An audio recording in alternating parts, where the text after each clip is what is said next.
समाज में जब भी कभी स्त्री को प्रताड़ित करने की बातें आती है तो हम सबसे पहले पुरुषों को दोष देते हैं और पुरुष प्रधान समाज होने का नारा लेकर निकल जाते हैं कि पुरुष प्रधान समाज है इसलिए स्त्रियों को इस तरह से सताया जा रहा है। पर ऐसा नहीं है। आप कहीं भी छोटी से छोटी बात को अगर ध्यान से देखेंगे तो स्त्री ही स्त्री के साथ दुराचार कर रही है, या ऐसा नहीं है कि पुरुष नहीं कर रहे हैं, लेकिन बहुत सारे घरों में पुरुष को इन चीज़ों से कोई मतलब नहीं है।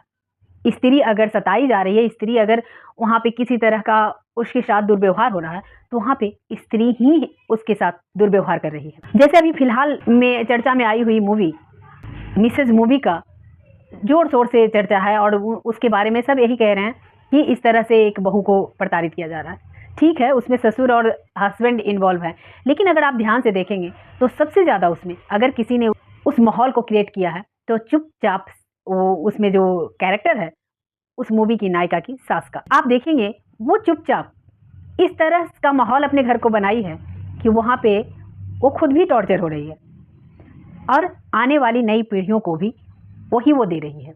जैसे किसी घर में आप देखेंगे सुबह उठकर माँ क्या करती है, जैसे परवरिश में हम हमेशा सुनते हैं कि बेटियों की परवरिश ऐसे करनी चाहिए। इस मूवी में एक सीन है जहाँ रिचा अपनी माँ से कहती है, अपने ससुराल की कुछ कहानी बताती है, तो माँ कहती है कि इतना तो चलता है, एडजस्ट करो। तो मुझे ये लगता है कि स्त्री खुद को बदलना ही नहीं चाहती। कहीं कहीं आप खुद ही अपने आप को उस मुसीबत में ढाल लेते हो। अगर परिवर्तन लाना है, अगर आपको चेंज होना है, अगर आपकी माँ ने या सास ने जो किया वो आपको नहीं करना है तो आपको उसका विरोध शुरू में ही करना पड़ेगा। शुरू में क्या होता है, हम अपने प्यार में आकर या अपनी अधिकार भाव से या अपने फर्ज को समझकर उस काम को करने लगते हैं। बाद में वो हमें बोझ लगने लगता है और तब लगता है कि हमें लोग प्रताड़ित कर रहे हैं। और कहीं कहीं ये भी होता है कि नई में लड़की नहीं बोल पाती है, करती है, बाद में उसे दिक्कत लगता है। तो इस चीज़ को शुरू में ही प्यार से ही समझा दिया जाए कि ये काम आप भी तो कर सकते हो। और इसके लिए सबसे ज़्यादा मैं कहूँगी, जैसे अगर कहा जाता है कि लड़की डर गई या पति को नए में कैसे जवाब देगी, करना पड़ा, ठीक है वहाँ तक, लेकिन जब आपका बेटा होता है और बेटी, तो दोनों में आप अंतर करते हैं कि लड़की है तो ये घर का काम करेगी, वो लड़का है तो बाहर का काम करेगा, वो लड़का है तो एक गिलास पानी नहीं पिएगा, तुम लड़की हो तो तुम मार्केट नहीं जाओगी। यही छोटी छोटी चीज़ बाद में सर चढ़ कर बोलता है। आपको उस समय एहसास नहीं होता है कि आपने क्या किया, लेकिन बाद में वो चीज़ खुद आपको बुरा लगेगा। जितना हम ये सोचते हैं कि लड़कियों के लिए पाबंदियां हैं, लड़कियों के लिए रूल्स हैं, लड़कियों के लिए ही नियम कानून है, उससे ज़्यादा लड़कों के लिए। अगर हम लड़कों को भी अंकुश लगाकर और लड़कों के लिए भी एक नियम बनाएं कि वो भी घर का काम में हाथ बटाएं। आज हम कहते हैं बेटी बचाओ बेटी पढ़ाओ, लेकिन हम ये कभी नहीं कहते हैं कि बेटा को भी घर का काम सिखाओ, बेटा को भी हाथ बटाना सिखाओ। नहीं, ये चीज़ हम आज भी, इसीलिए पुरुष प्रधान आपको लगता है, आपने उसे प्रधानता दे रखी है, स्त्रियों ने ही प्रधानता दे रखी है, इसीलिए पुरुष प्रधान और भी प्रधान होते जा रहे हैं। बहुत सारे घरों में सुबह उठकर माँ को आदत होती है बेटी पहुँचाने की, बेटों की। आप ये आदत क्यों लगा रहे हैं अपने बच्चों को? आप उसे ये आदत लगाइए कि तुम उठो, फ्रेश हो जाओ और खुद चाय बनाओ, मुझे भी पिलाओ। तभी आप एक अच्छा परवरिश दे पाएंगे, तभी उससे आगे कुछ अपेक्षा रख पाएंगे।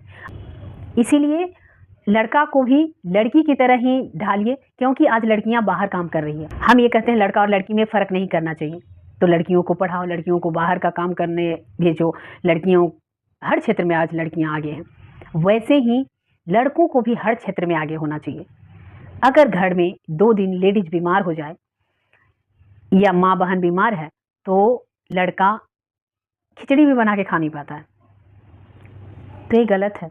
आप उसे बनाना सिखाइए, उसे डस्टिंग करना सिखाइए, उसे हेल्प करना सिखाइए, चाय बनाना सिखाइए, उसे घर का वो हर छोटा से छोटा काम सिखाइए जो आप लड़कियों को सिखाते हैं। तब जाके समाज में संतुलन होगा, तब जाके बैलेंस में होगा। लड़कों को इन छोटे छोटे कामों को आप शुरू से अगर सिखाएंगे तो उसे बाद में करने में कोई प्रॉब्लम नहीं आएगी, लेकिन अगर आप नहीं सिखाएंगे तो बाद में वो करने में बहुत बुरा लगेगा। मैं लड़का हूँ, मैं खाना बनाऊँगा, मैं लड़का हूँ, मैं किसी को पानी दूंगा, मैं लड़का हूँ, मैं कपड़े धोऊंगा। नहीं, अगर आपने शुरू से सिखाया, बिल्कुल ही उसी तरह काम करेगा जैसे आपके घर में लड़कियां करती है, बेटी या बहू करती है, वैसे ही बेटा या आपका जो आने वाला दामाद कहिए या जो कहिए, उसे कोई फ़र्क ही नहीं लगेगा कि मुझसे कोई काम करवा रहा है। लेकिन उसके ईगो को तो आपने ही बढ़ावा दिया है कि ये लड़का है तो ये घर का काम नहीं करेगा, तो बाद में वो कैसे करेगा?